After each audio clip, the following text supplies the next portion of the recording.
move past, and he just kept going. When he said sports, he meant specifically college basketball. And he's telling me this statistic and that statistic, and I was like, dude, that's great, but like, I don't speak that language. Imagine he was dude, I don't even know if this is a basketball, Lakers, right? Is that a basketball team? I hope it is. Pro level, though, not college. Now imagine this guy was a Lakers fan. I have no interest in sports whatsoever. None. And he comes along and right out of the gate tries to convince me that this is the best basketball team that has ever existed.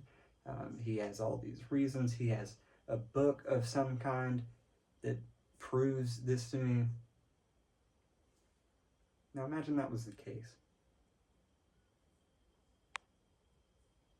I would imagine that I still would have no interest in the subject or in learning more about the Lakers, great as they may be.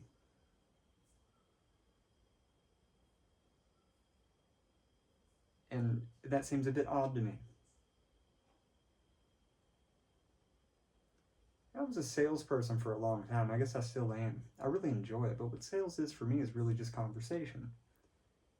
And I used to have a boss at my first sales job that would tell me, you got to shove something up their ass before they walk out the door. I hated that. I felt like a crummy used car salesman.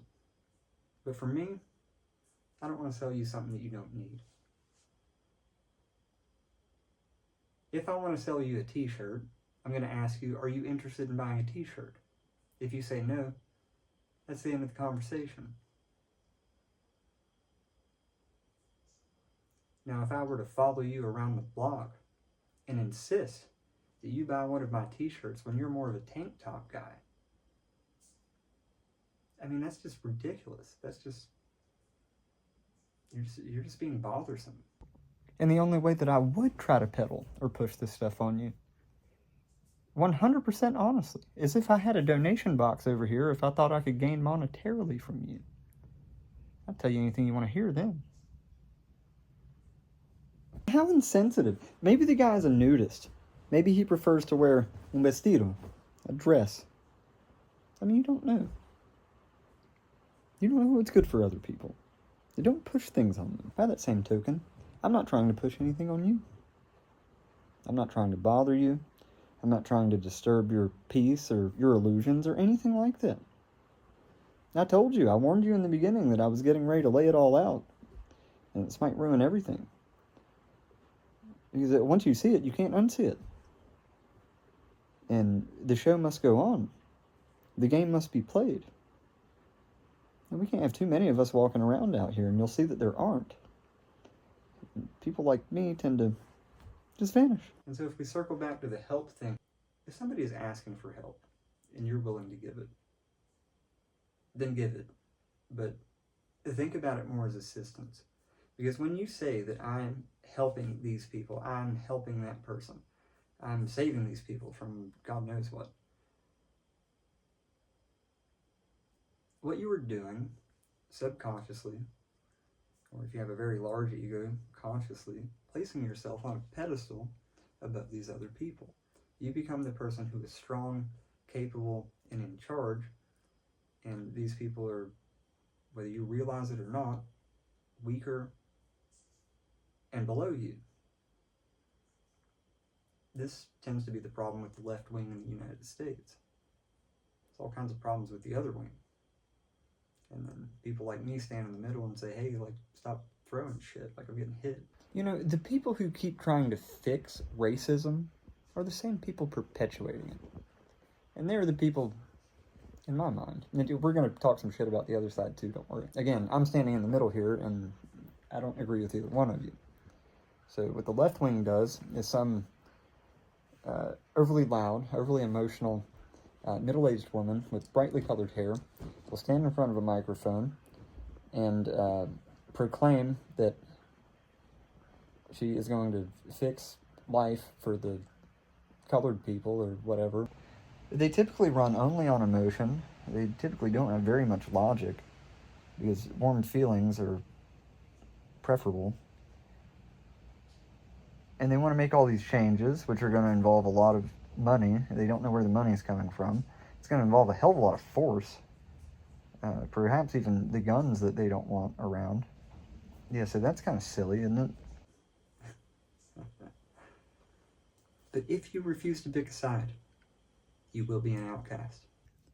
So the left side basically is like people who are more like gooey or fluid. I'm quoting Alan Watts somewhat with this. And so they tend to be more creative type people, more emotional people. They operate more on emotion than logic.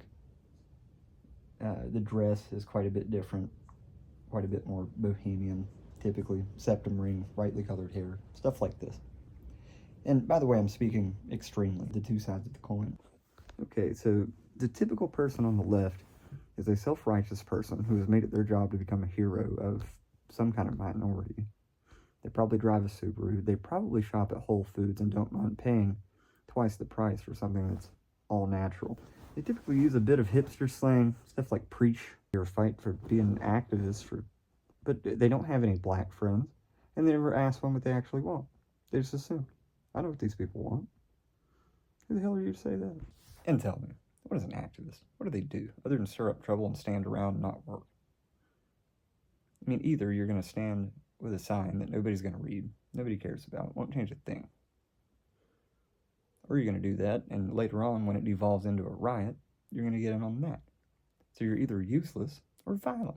This guy's name is Spirit Lizard, and he has never pleased a woman sexually, not once. Claims to be a feminist, but can't find the clitoris, and he would rather read poetry, talk about his feelings. And so he hops on the group chat with his friends, the all-inclusive group chat, which is all-inclusive to everyone except for those people who aren't all-inclusive. But that's besides the point. Hey guys, I really activated a lot of actions with my active activism. Actually. Shut up. I didn't have to join that group. I'm gonna have to tell them my pronouns. They're dumb and fucking touch me. Now, if we look at the other side, these people are more logic-driven, suit and tie type people, conservative. They're good with money. And these people, somehow, are even more self-righteous, even more rigid, even more full of themselves at an individual level. At least the other side wants to do things for like a society or a group of people, this whole social justice idea, which is baloney. You know, at the end of the day, they only care about themselves as well, just like all of us do. I mean, if it comes down to me or you better be ready, buddy, because it ain't going to be me. I'm not fighting to the death. I would expect anybody to be like that. But at least these people are willing to pretend that they want to help a group of people, which is kind of a respectable thing about the opposite side. They're like, hey, man, no, to hell with you. Get it how you live. I got it how I live. Somewhat emotionless. They place far too much importance on the symbol of wealth that's called money. They tend not to be very humorous or see much humor in things, more analytical, more logical, but also more cold. And really, both of these types of people are just as intolerable, whether opposite or not. The problem with these people is very grave indeed. They might even be worse than the left, if you can imagine that. Because these people don't give a shit what happens. Burn the damn forests down, drain the lakes, fill it with toxic sludge. Who gives a shit as long as the next dollar is coming? That's all these people care about. Next dollar. And they always have to one-up you, it seems. That's everybody, to be fair. But these people are the worst about it. They have to do something to make themselves feel important and look like they have value. Oh, how much did you pay for your... Oh, $50,000? Oh, I paid $120,000 for mine. Like, who gives a shit, dude? Honestly, who cares? Man, I've had nice things, I've had crap things, and dude, I don't care. I will drive a beat-up car that nobody would ever drive in their life. If it runs good, dude, I don't give a shit. If you don't like it, who cares? I'm going to get groceries, I'm going to go home. Anyway, yeah, they always have something to prove. It's like little man, little dick syndrome or something. I have that too, to be fair. The problem with the other side is these people just don't have any clue of the value of the dollar. They don't have any money sent, and therefore they expect handouts from the government. Which, where does the government get the money to give for handouts? Us. It doesn't just come out of nowhere. It's not like they just, hey, Bill Gates. No, they raise the damn tax and they take it from you. And these people don't care because they don't have any damn money. And they don't have any money because they don't care to work, and they don't care to work because they feel like they are just simply entitled to all these things. Like, okay, it is not your basic human right, okay? I want to be very clear about this, to have food, water, and shelter. It is not your right to have that. You are an animal just like any other. It is your job to secure your own survival. If you have people around that will help you, that's great. If you've had people around doing it for you your entire life, you're fucked. It is nobody's job, and it is not your right to just get to have a house and clean water and no, dude. You are so freaking clueless. Most of the time, they either don't work because they're all protesting in the streets or whatever, or they work some bottom of the line job, or they went to college and got some useless degree that they can't get a job with, and now it's the government's fault. Like gender studies.